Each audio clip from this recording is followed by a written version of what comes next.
Salat biar gak dapat dosa. Benar apa enggak? Salah.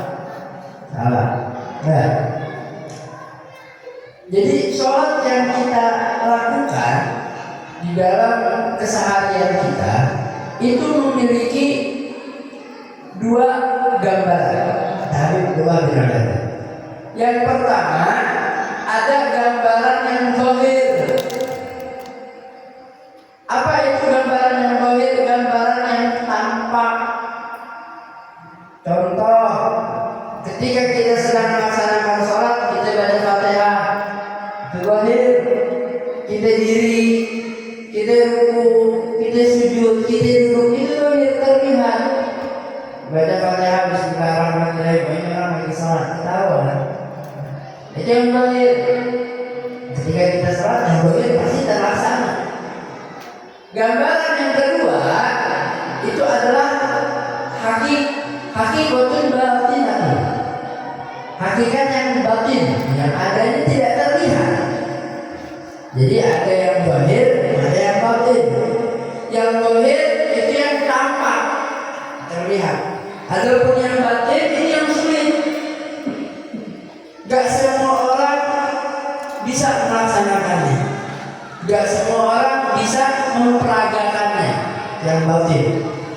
Apa itu yang batin? Contohnya seperti khusyuk. Gak kelihatan. Siapa yang bisa melihat khusyuk? Ada, kecuali hanya Allah yang bisa. Ini orang khusyuknya. Oh, ini orang khusyuknya dibuat-buat. Pura-pura menjauh. Bismillahirrahmanirrahim. Kenapa ini? Karena ada gurunya. Nah, ini khusyuknya dibuat-buat. Ketika tidak ada gurunya,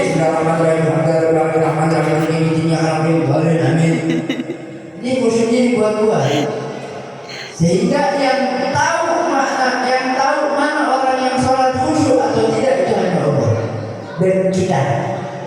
Kita bisa mengetahui kadar kita ini khusyuk atau enggak. Tapi tak kala kita berada di titik khusyuk, jangan sampai kita merasa kita ini sholatnya yang paling khusyuk. Itu nggak boleh. Kibir itu namanya sombong. Jadi ada dua, yang zahir dan yang batin. Termasuk juga wudu dan qalbi, menghadirkan hati kita di dalam sholat. Itu termasuk yang hakikatul batinah, yang batin, dalam. Lagi sholat diri, kita sedang menghadap siapa, apa yang kita baca, itu hati kita dilintaskan. Bismillahirrahmanirrahim, dengan menyebut nama Allah yang Maha Pengasih lagi Maha Penyayang. Itu dibayangin, Maha Pengasih yang selalu memberi. Maha itu apa? Maha itu atas, paling atas itu Maha. Ada orang baik, ada orang paling baik, ada lagi Maha baik. Itu hanya milik Allah. Paling baik bolehlah kita kasih ke orang, ke manusia.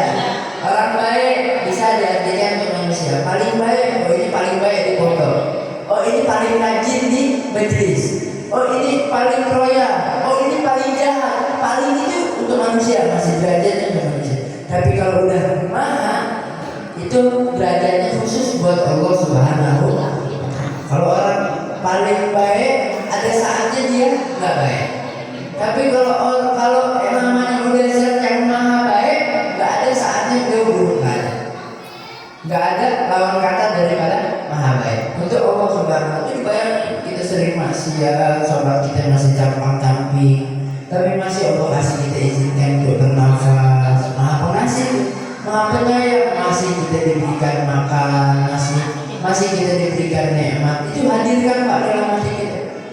Bismillahirrahmanirrahim. Bayangin, Alhamdulillahirabbil alamin, Ar-Rahmanirrahim. Itu dibayangin semua, dihadirkan semuanya di dalam hati kita.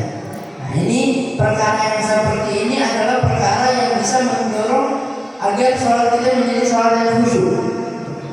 Tapi kalau kita sholat, Masya Allah, Fatihahnya bukan main. Belajar Fatihahnya dari Syekh Mesir. Tapi ketika dia sholat, hatinya mikirin dagangannya, hatinya mikirin pekerjaannya, hatinya mikirin habis sholat ini mau ngapain, merokok, ngopi, kopinya kopi diapain. habis ini mau tidur langsung, dalam hati masih kayak gitu. Nah ini berarti kekhusyuannya hilang, kekhusyuannya kagak ada di dalam hatinya. Ya. Bahkan Al-Imam Al-Ghazali radhiyallahu anhu, siapa yang nggak kenal Imam Ghazali ini masih kenal semua, pernah dengar semua namanya. Seorang ulama sufiah yang terkenal. Imam Ghazali pengarang kitab Ihya Ulumuddin. Kitab Ihya ini Pak, ya, dijulukannya para ulama. Ya, Imam Ghazali mengatakan, menggambarkan orang yang sholat cuma ngambil hakikatnya kok, cuma ngambil zahirnya kok, batinnya enggak. Jadi dia sholat sujud, ruku, ya seperti biasa, masya Allah. Dibaca tiga kali ya, Fatihahnya dibaca dengan benar, tasdidnya kena. Habis itu apa namanya, surahnya dibaca, pas ruku baca doa rukunya 3 kali, pas sujud baca 3 kali juga, pokoknya sempurna. Zahirnya sempurna, tapi batinnya rusak. Sholatnya gak khusyuk, di hatinya masih ngomongin orang, masih ada sifat tinggi. Lagi sholat, habis sholat dia tadi juga tampil, galak, kesel dengan orangnya. Ya, sholatnya di sholat kedua. Sholat pertama ada orang sholatnya gini garu-garu. Ente ngeliatin ini orang sholat gak bisa diem amat sih. Ya, lihat aja, selesai sholat betul, mampus. Nah ini, dalam sholatnya masih ada sifat maksud. Dia sholat tadi subhanallah, masya Allah, rapi. Tapi ketika batinnya berantakan, compang-camping di batinnya. Ada Imam Ghazali, orang yang seperti ini, sholat yang seperti ini sama saja seperti ketika kita memberikan 1 ekor sapi kepada raja, tapi sapinya bangke, rusak. Siapa yang mau makan bangkai? Siapa yang mau menerima hadiah bangkai? Raja, bayarnya raja, presiden, Pak Prabowo. Sama ente kasih sapi bangkai, marah nggak kira-kira? Pasti marah. Yuk, habis nanti. Pasti ini bakal mendapatkan hukuman. Macam-macam ente ngasih raja, ngasih presiden, barang rusak, bangkai. Pasti kita bakal dapat hukuman. Begitupun dengan Allah. Kita sholat zahirnya, batinnya compang-camping, sama saja seperti kita memberikan hewan bangkai. Sebaliknya, nggak mungkin kalau sebaliknya. Dia batinnya masya Allah, tapi zahirnya compang-camping, nggak ada. Karena zahir mencerminkan batin. Yang terlihat itu mencerminkan dalamannya, mencerminkan hatinya. Perilakunya selalu buruk, itu mencerminkan hatinya. Perilakunya baik, perilakunya masya Allah, itu mencerminkan hatinya. Nah ini pesan yang disampaikan oleh Imam Ghazali radhiyallahu taala. Lalu Imam Ghazali mengatakan lagi, fa'anta tuhdi salat ila rabbik, dan engkau tidak menghadiahkan salatmu kepada Tuhanmu, maka yang benar salatnya. Jangan sampai kita menghadiahkan barang musuh kepada Tuhan kita. Jangan sampai kita menghadiahkan sholat yang rusak kepada kita punya Tuhan. Maka hadiahkanlah sepaling baik-baiknya hadiah. Kita contoh, misal Ustaz ya, setiap contoh ini ya, setiap bulan ngasih keluarga mobil satu-satu. Setiap bulan misalnya, tapi sebelum keluarga ya ke saya dulu ya. Ngasih keluarga, bayar WPAD, semuanya kasih satu-satu. Anggota majelis saya motor dikasih motor sama saya satu-satu. Terus kita mau ngasih bangkai itu Ustaz ya, sopan gak ibaratnya? Nggak sopan. Begitu pun dengan Allah Subhanahu Wa Taala, selalu memberikan kita nafas yang tidak bisa terhitung. Siapa yang bisa beli nafas? Nggak bisa. Kalau untuk beli di rumah sakit, hidupnya di rumah sakit. Nggak bisa seperti kita seperti Allah masih kita makan, masih ngasih nikmat pendengaran, masih ngasih nikmat kita bisa jalan dengan sehat, ya, nikmat bangun dari tidur. Terus kita mau ngasih sholat kita dengan sholat yang rusak, masuk akal atau nggak apa-apa masuk akal. Dan kalau Allah berikan yang terbaik buat kita. Kita balas kepada Allah yang terburuk buat Allah. Ya, nah ini maka dari itu kita tetap belajar. Semakin hari kalau kita sholat kita semakin baik. Semakin hari semakin baik. Jangan semakin hari semakin buruk. Itu salah. Itu orang yang merugi kata yang berbeda. Orang yang merugi adalah mereka yang setiap hari kebayaannya semakin menurun, semakin menurun, semakin menurun. Kalau bisa kebayaan kita itu setiap hari semakin naik, semakin naik, semakin naik. Nah itu adalah pesan daripada Imam Ghazali yang diikuti oleh Habib Abdullah bin Abi. Di antaranya hal-hal yang bisa menyebabkan sholat kita khusyuk adalah menggunakan pakaian yang bagus. Tetapi khudhu zinatakum inda kulli shalah. Ambillah perhiasan kalian di saat kalian sholat.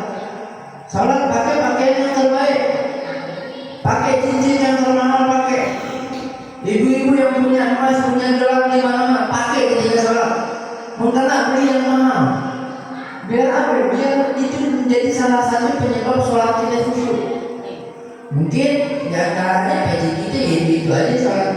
Peci ke 10 tahun itu aja peci. Pokoknya itu aja. Ya, kadang-kadang laki-laki termasuk saya beli baju Muslim itu ya setahun sekali Ramadan enggak. Ya kan, tapi di luar Ramadan kan banyak saya beli kasih. Dan bapak-bapak belilah. Ya. Saya stok banyak bapak. Ya, jadi kalau bisa pakai lah udah.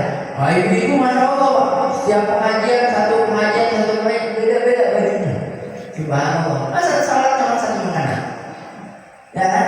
Sholat cuma satu makanan. Kita sholat cuma satu sarung. Sedangkan sendal kita, sepatu kita banyak. Sendal rusak dikit, ganti yang baru. Baju rokok bolong dikit masih dipakai. Ya, gimana kita mau menghargai Allah? Sedangkan kita bisa beli sendal itu berkat nikmatnya dari Allah Subhanahu. Maka karena Nabi boleh pakai. Ketika itu mau sholat, pakai perhiasan yang banyak. Mana perhiasan yang paling mahal? Pakai. Sarung bapak-bapak punya sarung BHS, beli khusus buat sholat. Gak ada lagi misalnya sarung yang lebih mahal dari BHS. Misalnya, walaupun ada sebenarnya, ya. Pakai itu BHS. Santri-santri gamis haromen, pakai harga 300.000, pakai itu sholat. Jangan pelit-pelit, jangan pelit-pelit untuk sholat. Karena itu bisa menyebabkan khusyuk kita. Sejadahnya jangan pakai yang tipis. Di rumah kita dengan sholat di rumah jangan pakai yang tipis dulu. Pakai yang tebal, biar sujudnya empuk, makin nikmat dari sujudnya. Nah kalau subuh jangan pakai yang empuk. Kalau subuh jangan pakai yang empuk. Disikat tiduran, bahaya. Ngantuk-ngantuknya sujud, dilama-lamain sujudnya menjemput. Pakai yang sakit sujudnya ketika lagi subuh.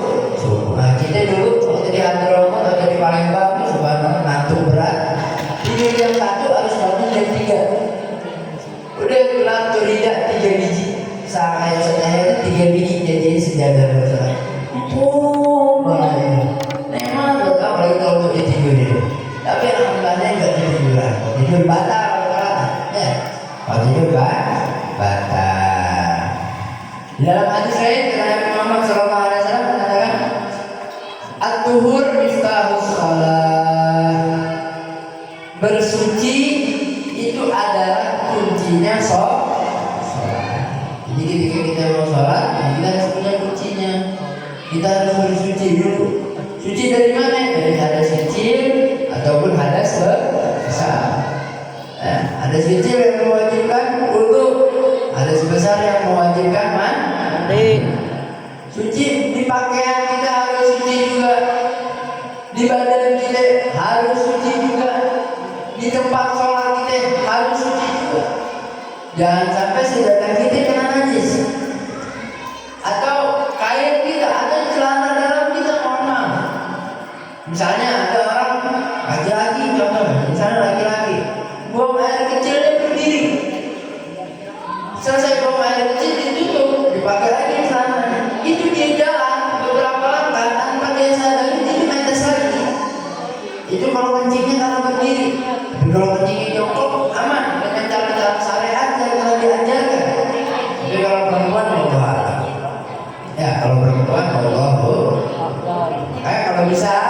bisa itu pakaian sehari kita dengan pakaian sholat dibedain. Ketika kita mau wudu, mau mulai wudu, pakai itu pakaian sholat kita. Jadi ketika kita berwudu pasti jelas menggunakan pakaian yang bersih. Jangan disamain baju tidur ya itu, bangun sholat subuh pakai baju itu dia sholat subuh. Bahaya. Kalau misalnya kita nggak dilarang, alhamdulillah. Tapi kalau dilarang, baju kalau udah hadir, najis itu hilang itu. Bahaya. Masih bunyi kok. Nggak sah sholatnya bang. Nggak sah. Hilalnya orang yang tidur itu najis. Nggak sah.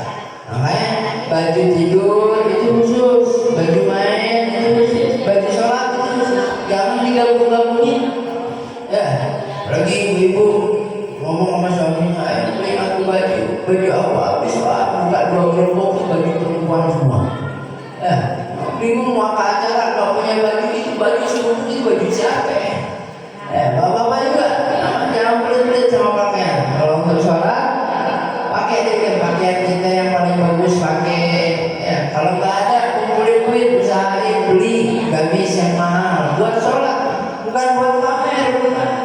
Kalau buat pamer dosa, tapi kalau buat sholat ibadah. Nah itulah daripada hal-hal yang bisa mendorong kita agar sholat kita menjadi sholat yang lebih bagus, sholat yang lebih khusyuk. Sempurnakan wudhu kita juga, itu berpengaruh. Ketika kita wudhunya acak-acakan, sholat kita bisa jadi acak-acakan juga. Tapi kalau misalnya sholat wudhu di terapi, tentram, gak ceplak-ceplok, insya Allah sholat kita bakalan dijamin rapi. Insya Allah. Aku udah pasti wudhu main-main, wudhu nggak benar, sholat nggak bakal benar. Karena apa? Kuncinya sholat adalah suci. Kita cebok buang air kecil nggak benar, ceboknya nggak benar, udah. Ketika cebok nggak benar, wudhu nggak bakalan sah. Karena salah satu di antara syarat yang berwudhu, syarat sahnya berwudhu adalah kita suci. Habis buang air besar, ceboknya nggak benar, masih ada yang nempel tuh kuning-kuning misalnya, wudhu edek.